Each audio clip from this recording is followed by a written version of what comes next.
Tu as déjà eu cette sensation étrange d'être un acteur dans une pièce dont tu ne comprends pas l'intrigue, pendant que l'autre acteur, lui, semble avoir écrit le scénario.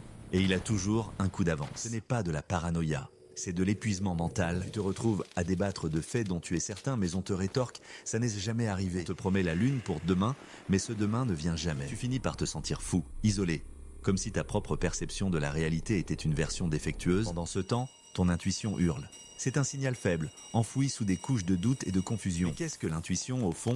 Ce n'est pas de la magie. C'est ton super ordinateur interne. Ton cerveau analyse en permanence des téraoctets de données non verbales, micro-expressions, intonations, pauses, détecte les incohérences entre les mots et le langage corporel. Il voit une tendance, un schéma. L'intuition, c'est ton système de reconnaissance de schéma qui te dit « Attention, j'ai déjà vu ce bug ». Le problème, c'est que le manipulateur est un maître dans l'art de créer du bruit informationnel. Son but est de pirater ton système de détection, de te faire douter de tes propres capteurs. Pour comprendre leur coût, il faut d'abord comprendre leur système d'exploitation. Il s'agit souvent de la triade noire de la personnalité. Non, ce n'est pas un groupe de heavy metal. Le narcissisme, le besoin constant d'admiration. Le monde est mon miroir et il a intérêt à me trouver beau. Il y en a des deux. Le machiavélisme. La fin justifie les moyens. Les gens sont des pions sur mon échiquier personnel. 3. La psychopathie, un déficit d'empathie.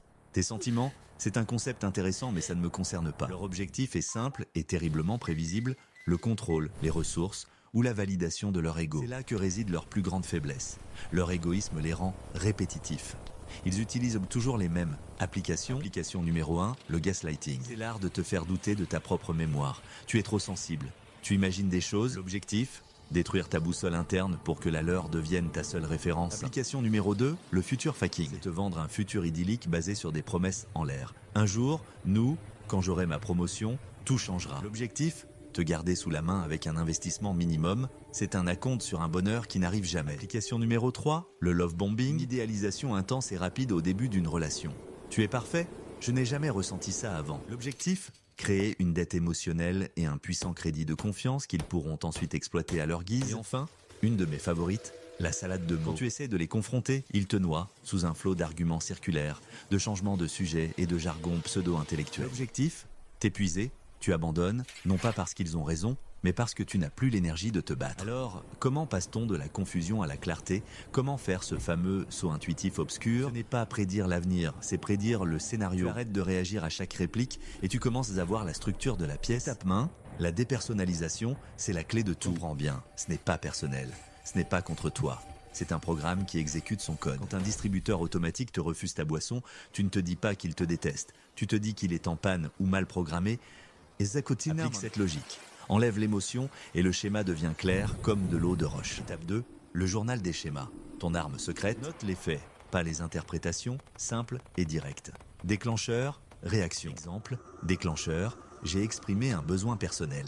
Réaction, elle m'a accusé d'égoïsme et a changé de sujet. Après une semaine ou deux, relis tes notes. Les schémas vont te sauter aux yeux. Ce n'est plus une coïncidence, c'est un algorithme. Étape 3, le filtre, acte, mots. Les manipulateurs sont des poètes de la parole et des paresseux de l'action. Leurs mots sont un écran de fumée. Ignore 90% de ce qu'ils disent.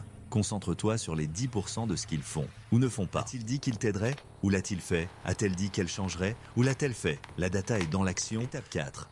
La question fondamentale.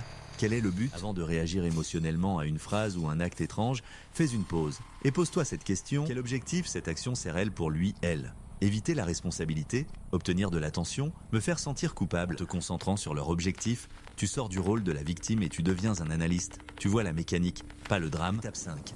La technique du pré-mortem. Un outil puissant. Avant une conversation difficile, demande-toi, si cette discussion échoue, quelles en seront les raisons les plus probables? Comment va-t-il, elle, tenter de saboter cette conversation? Anticipe les 3 tactiques les plus probables. Par exemple, 1. Il minimisera le problème. 2. Il me reprochera de l'avoir soulevé. 3. Il changera de sujet pour parler d'un de ses vieux griefs. En anticipant ses coups, tu n'es plus pris au dépourvu. Tu as déjà une parade prête, tu restes calme, tu gardes le contrôle. Voici un exemple concret. Tu veux parler d'un projet commun qu'il a laissé tomber. Avant, tu aurais dit « Pourquoi tu n'as rien fait? Tu m'avais promis. » Réaction prévisible, dispute, accusation, drame. Maintenant, tu as fait ton pré-mortem. Tu sais qu'il va probablement minimiser et te retourner la faute. Alors tu commences différemment. Calme, factuel. J'ai remarqué que le projet X n'a pas avancé. La date limite est la semaine prochaine.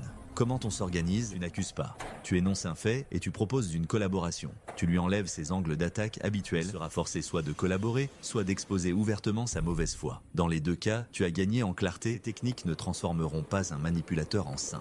Ne te fais pas d'illusions. Le but n'est pas de les changer. Le but est de te changer toi, de changer ta réaction et de protéger ton énergie. Apprendre à anticiper leurs coups ne te rendra pas cynique ou méfiant envers tout le monde. Au contraire, ça te rendra plus apte à reconnaître et à apprécier les interactions authentiques, comme apprendre à reconnaître les faux billets. Une fois que tu sais faire, tu as plus confiance en la vraie monnaie. Le saut intuitif obscur, c'est ta libération, c'est l'interrupteur qui passe de « je suis fou folle » à « je vois clair ». Tu arrêtes de jouer sur leur échiquier, selon leurs règles, tu prends de la hauteur, tu t'élèves au-dessus du jeu et tu observes le plateau dans son ensemble. Et de là-haut, les mouvements du manipulateur ne sont plus déroutants. Ils sont évidents, prévisibles. Et dans cette clarté, tu ne trouves pas la peur mais le pouvoir. Le pouvoir de choisir, le pouvoir de partir, le pouvoir de rester, mais à tes propres conditions.